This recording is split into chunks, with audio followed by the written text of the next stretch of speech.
Today is National Voter Registration Day, and we are helping you make your voice heard in a voter registration drive happening in downtown Knoxville. And we will check in with 10 News anchor John Becker live at Market Square with how easy it is to register and the statewide races that your vote could impact coming up. That's right. But first, the University of Tennessee system will soon undergo a leadership change. Thank you for being here. We're not consulted in this. Our students. We do care about your students greatly, and I think all of our public. A few UT students confronted the Board of Trustees in a desperate attempt to stop them from appointing Randy Boyd as interim system president. Still, the board unanimously voted for the Knoxville businessman earlier today. Boyd will replace retiring President Joe DiPietro in November. 10 News reporter Stephanie Haynes was at the meeting and joins us live from campus to explain what happened. Stephanie?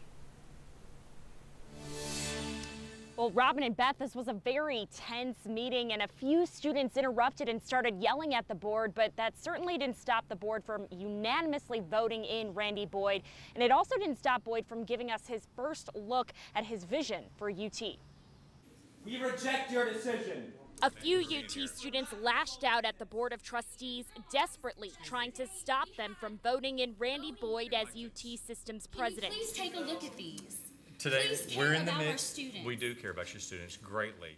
All the while, the Knoxville businessman and politician was waiting in a separate room, and when he emerged, he learned the board unanimously approved his appointment. But from my business career to my philanthropic career to my public service, everywhere I turn, there's UT. Before this, students, a researcher, and a faculty senate president voiced their concerns about Boyd, mainly about his experience and commitment to diversity.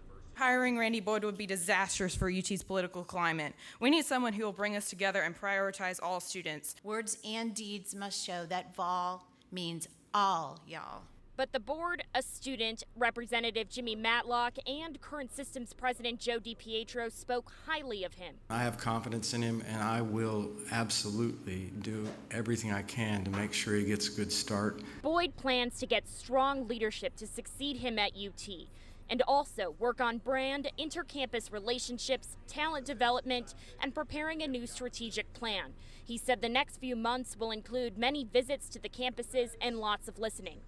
And the board seemed open to it, but Boyd said he does not plan on making the job permanent. Right now, I'm committing myself to 12 to 24 months. Current systems president Joe DiPietro was stepped down from active duty on November 21st, and November 22nd is when Randy Boyd will officially assume the role. Back to you. All right, Stephanie Haynes on campus with us with the latest developments. Thank you.